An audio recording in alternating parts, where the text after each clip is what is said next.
Hello, fans of Let's Talk Chicago Bears. Well, I haven't even started and I'm already laughing. It's week 14, and I got to tell you what. I was doing some, my notes for the show and research, and this is going to be a boring week. So I'm just going to have to do a little shtick or something to, pick this show up because the Bears ain't doing it, that's for sure. They are no help at all. So let's get into it, and then we'll do a little chit-chatting. So the Bears are 5-7, and we're playing the Texans today. On Sunday in Soldier Field, and they are 4-8. So we're basically the same, okay? The Bears and the Texans have only played 4 times because the Texans are fairly new, and the Texans have won, shockingly, all 4 of them. Ooh. So it would be kind of nice if the Bears could actually pull off a win this Sunday to kind of break that 4-0 record, right? And make it 4-1. But we'll see, right? Okay, so I'll do the usual stuff, but we all know it's bad. So the Bears' passing yards were 23rd with 225 averaging yards a game. We are, and Texas is second in passing yards in the league with 279. So they definitely like to pass the ball. Now, rushing, we are 31st, and we're only averaging 87 a game. But we do know the last 2 games, we were running the ball. What did we have last week? Like 140 yards. And then we all remember that in the last 4 minutes, the Bears just forgot how to run the ball, even though the 3.5 quarters earlier, they ran the ball up and down the field and were up by 10 points. But we're not going to rehash that again. But I'm telling you, Nagy was calling those plays because everything changed. So we're 31st, and Texans are 32nd. So we're both really bad at rushing, but the Texans got us because they can pass the ball. We're 28th in the league on scoring points. We average 20 points a game. We know that. They are 18th in the league. They average about 24 a game. So, it's kind of that. We're very similar except for in the passing part. Points allowed, we're 12th. Our defense, because of the last couple games, and it's up to 23 average points a game averaged out, and we've got them beaten by a few points. They're 24th with a points scored, and they scored average of I can't even freaking read. I swear to God, this is what happens when you get old. It really sucks, man. Whoever says it's I love getting old, they must be filthy rich and everybody does everything for them. So it's okay. Let's get back to it. So points, I said we're 28th, and we're only scoring about 20 points a game. We know that. They're 18th in the league with scoring points, and they score about 24 a game. So they got us beat on that. Points allowed, we got them beat on that, but we're 12th, and we've been allowing about 23 points a game, except for the last couple of games. We all know about that. And they're 24th with points allowed, and they're giving up an average about 27. So they outpass us, no doubt, but everything else is very similar. So I have confidence that if the offensive line continues to get better, because actually the last 2 weeks, 2 weeks ago, they were okay in Green Bay. The Green Bay, we lost that game because of our defense. And then last week they were pretty good because we ran for 140 yards, right? And Mitchell scored 30 points, wasn't it? I guess. I can't remember now. Yeah, 30-34. I try to block out that game as much as I can. So we're kind of equal. Our total offense is ranked 29th out of the league, out of 32 teams, so that's not good. Their total offense is ranked 16th, so they got us beat on that. We got them beat on the defense. Our defense has dropped. It's now ranked 15th, and their defense is ranked 30th. So I see some potential there. Sacks, the Bears have 23, and Texans have 28 by their defense. Now, let me tell you something. We should have had at least two more in that game last week. One was called back. Mac had one, and it was called back because of a penalty. And then we just got close a couple times. I don't know why we weren't rushing the quarterback last week more. I think we should have been in his face, Stafford, and I think he would have made mistakes. I don't know. So I don't want Chuck as our head coach anymore. I've changed my mind. Okay. So let's talk about the quarterbacks. Mitchell, we know, has only played 4.5 games. And he has 10 TDs, 10 touchdowns with 5 interceptions. Watson, much better. He's got 24 touchdowns with only 6 interceptions. Now, you remember, I'm going to have to bring this up because we're playing Watson. Mitchell was taken second in the draft, and what was Watson taken? 7th or 8th, 6th, 7th, and 8th, right around there? We could have had that. We could have had that. I'm just saying. Mitchell has been sacked 12 times. Now, Watson has been sacked 33 times. So, to me, that says that their offensive line is vulnerable. So, I want to see Mac, and I want to see, Quinn, forget it. I don't know what happened to him. Did he leave?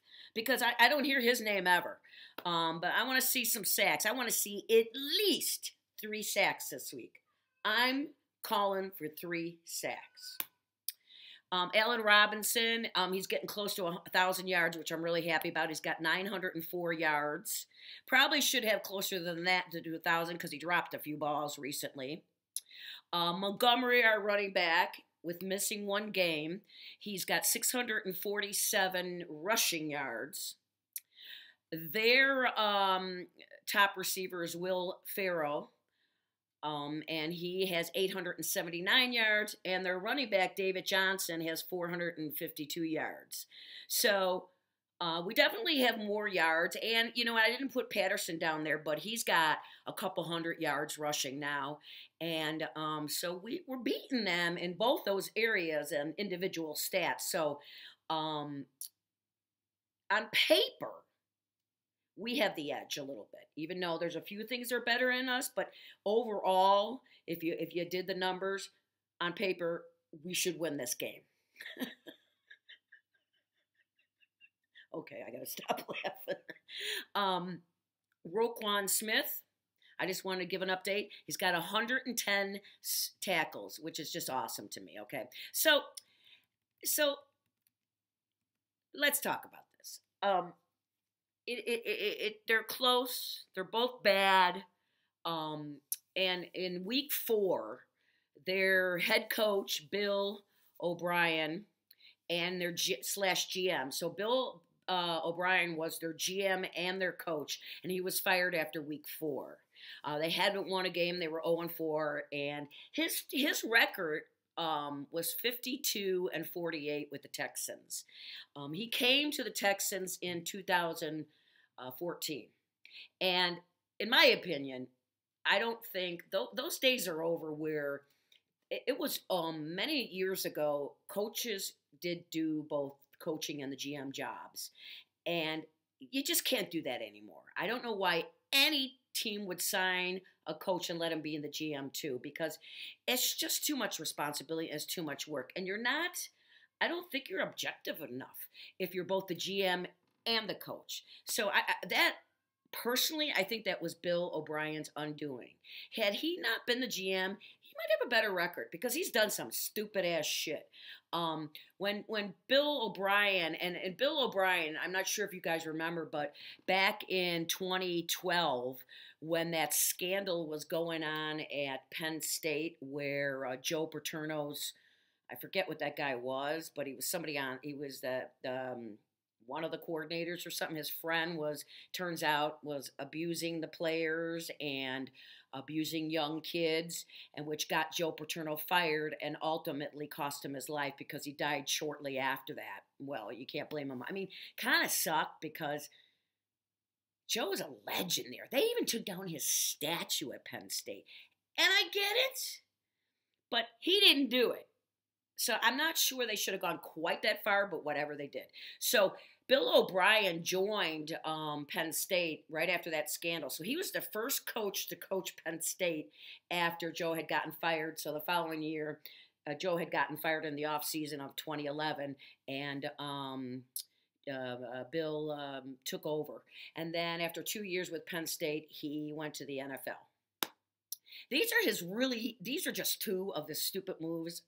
I didn't want to get into too much because it's the other team, so we don't really care. But here's two major moves, that bonehead moves that he did.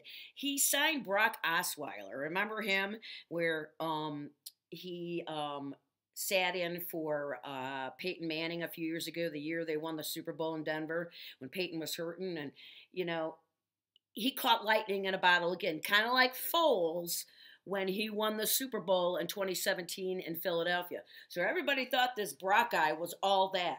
So in the offseason that year, Bill O'Brien offered him a ton of money. I remembered it was, and there was I want to say there was half of it was guaranteed. And they thought, okay, we got our quarterback. Nope. Osweiler wasn't even on the team the next year. I don't even know if he's playing anymore. I didn't bother to look, but he was gone the following year, and he didn't even finish at quarterback that year. So, stupid. And then the other big bonehead was last year in the offseason. He traded Hopkins, Deion Hopkins, from, I know I'm saying his first name wrong, but he's a wide receiver and really good, and he traded him in the offseason. I think he went to Arizona, and what a stupid news. I know everybody was really mad about that. So, you know what?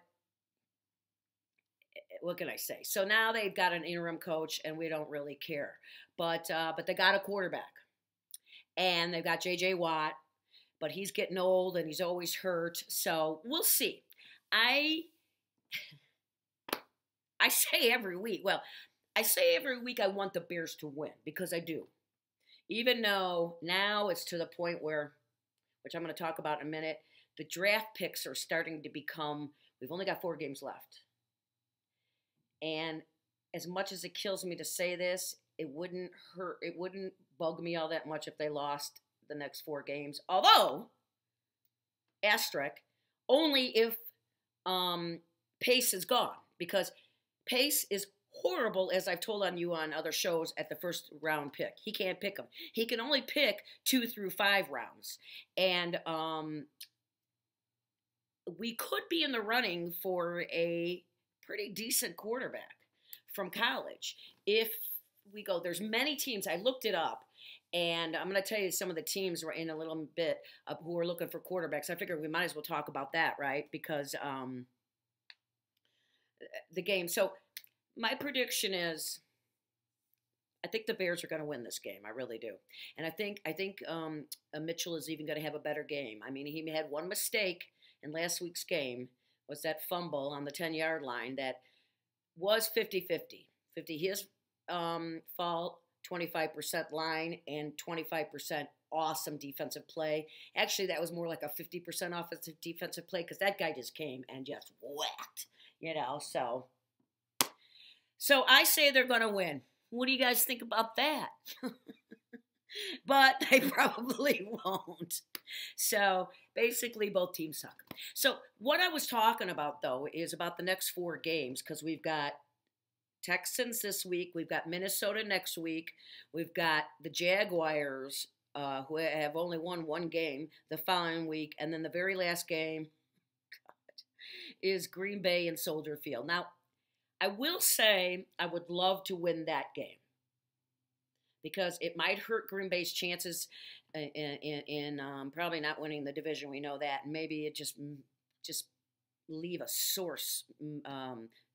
them mad going into the playoffs. So I'd like them to win that. So they can lose the next 3, but win that last game. Okay, Bears? But So there's 4 games left. And so there's there's some guys coming out. The first couple quarterbacks, Bears would not have a chance at because of where they're going to fall.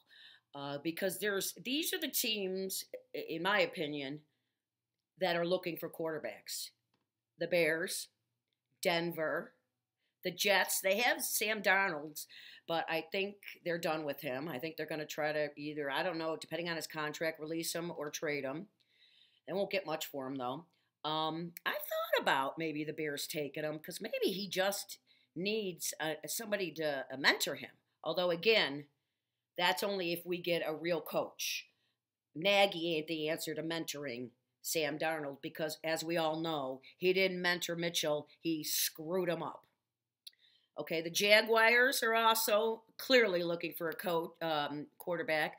In my opinion, Washington, because I don't think that that guy is a bust. I don't think he's going to do. The Colts, I know they signed, what's his name? The guy with 1 million kids. I can't think of his name, but you know who I'm talking about. He came from San Diego.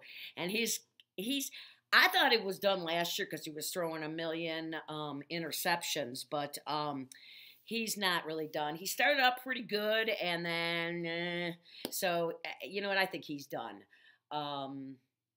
New England, I know they have Cam, but I'm not sure they're happy with Cam, so they're a possibility looking for a quarterback. Well, they really need to look because Cam's on the other side of his career, too. San Francisco, I know they have Jimmy Garoppolo, but I think that guy sucks, and he's always hurt. Always. So I don't know. I think they're going to be looking, too. Pittsburgh, and I don't say it because I think Ben's got another year in him besides this year because he didn't play it most of last year because of his arm. I think he's got at least this year and next year in him. But they should really start. They may take a quarterback low and see if they can mentor somebody, but they really got to. The New York Giants, I know they like Daniels, but I don't know if they think that's the guy that is the answer. So they may grab a quarterback too. And then we've got Dallas because of the uncertainty of Dak Prescott. You know, I've heard he's doing really well, but, you know, that doesn't mean anything, you know. So, and he doesn't have a contract. So what will the owner of the Cowboys do? So there's a lot of teams here that are looking for quarterbacks. So I was looking online, and there was a list of quarterbacks projected to come out of college. Some of them are juniors, and the one I'm about to talk to is a junior. But my guess he's coming out. So the prediction was that he would be picked 5th out of the quarterbacks coming out. Now, if that's true, that's a good thing because then maybe the Bears have a chance to get him. I don't know. But his name is Zach Wilson, and he's at BYU. And BYU this year is 9-1, and Zach has thrown 27 touchdowns with 3 interceptions, and he has thrown for 2,964 yards. He's a tall dude, which I like. The Bears, that's the other problem, is the Bears, I swear to God, they always get these short-ass quarterbacks. And I think you need to be tall enough to see over these linemen. And we always get these short guys that can't see. He is 6'3", so I like him. Now, he's only a junior, but my guess is he's coming out, okay? So I'm going to start watching. They're almost done because they're 9-1, and you can see that they've been very disciplined this year because they haven't had to delay any games. That college team and that conference. So I'm going to watch him tomorrow. Tomorrow night he plays, and I'm going to watch him. But I'm going to kind of keep an eye on him, and I'm going to start reading more about him. But I don't know. You know who came out of BYU and is really showing talent is the guy in New Orleans, the backup. God, I'm terrible today. I can't remember names. Taysom. God, what's his last name? He's backing up. He's actually the quarterback for the New Orleans Saints right now because of Drew Brees has broken just about every rib in his body, and he still hasn't played. I wouldn't be surprised if he keeps playing. Taysom Hill. And he's the guy. If you've watched New Orleans Saints, he's been their gadget guy for the last couple of years. Where he throw, sometimes he comes in and throws, sometimes he runs, sometimes he catches. He does it all. But he has beaten out the second string quarterback that they had gotten. So he's playing very well. So and he is a BYU guy, and actually, Jim McMahon went to BYU. I don't know how he got into BYU being the partier he is, but he did. So, although Jim was good, he wasn't great, but he got hurt a lot. But so I'm going to start keeping my eye on this Zach Wilson. So I'm just throwing that out there because it is time now. We have to think about it. I mean, there are going to be some quarterbacks that are looking to be traded. Like I said, Sam Darnold. I think they're going to release him, trade him. Carson Wentz. What are they going to do with him there? Jalen Hurd did finish the game last week. He's a rookie for Carson. I don't know what's going on with Carson Wentz because he was good when he came out. And, you know, the year they went to the Super Bowl, he won 13 games for them. And but he gets hurt a lot. And I was talking to somebody about that, and they say they think it's his confidence because, you know, Philly is a tough town to play in because they are just plain mean, their fans. Illinois fans are passionate. We're not really mean, we're passionate. Big difference. So we'll see. So, okay, so there are those two I said. Who else are they going to try to, you know, there's trying to think. I can't. Anyways, so there could be some quarterbacks out there, but to be honest with you, see, this would be the cool thing. Like, let's just throw this scenario out there. If Dak Prescott, we knew was going to come back from this injury, some people say he won't play next year. I don't know. You know, I never thought Alex Smith would ever play again. He had 17 surgeries on one leg. He had 2 staph infections and almost died. And now he's playing in the NFL for the Washington team again. I mean, I love Alex Smith. I just think he's awesome. So go Alex. But so we don't know when Dak's coming back. So my guess is they're probably going to re-sign him, but I don't know. But if they didn't and he was healthy, it'd be nice to have somebody like that who we can put out on the field, who's got experience and that is pretty decent. This is what we need. I'm not saying Zach's answer, but you know what I mean. And then we could draft a rookie and maybe let them do what they used to do in the olden days to make these guys get good. And some teams have had the luxury of doing in the past is let them sit and learn. And but I don't know if the Bears are going to have that luxury. So there's going to be a lot going on in the off season. So this is the show. You know, I don't know. I'm just throwing that stuff out there because the game is so boring. I didn't have a lot to talk about. So, but we got 4 games left, and I'm going to be on. And to let you know, I am going to stay through the Super Bowl. So I will be doing shows. And I wanted to tell you guys, this is so cool. I got a message from a subscriber. He subscribed to my station too. He's a Cleveland Browns fan. And, you know, there's another team. I told him, I feel your pain, man, because those people, they have sucked forever. Now they finally got a team. And I kind of like seeing some of these teams in it because you get tired of the same teams. I got to tell you what, was it not fun watching the Rams get the Rams beat the hell out of New England last night? Hell yes, it was. You know, we don't want New England in there anymore. I don't even want Tampa Bay in there because of Tom Brady. Let's share the wealth and go have other people win. And one thing about that game last night, I heard Leonard Floyd's name, the linebacker that we used to have as of last year, and we released him in the offseason. I heard his name at least 6 to 8 times last night. And I believe he was fouled in a sack. How come he didn't play like that when he was with the Bears? What the fuck, man? I get so tired of it. You know? All right. I gotta stop my ranting and raving.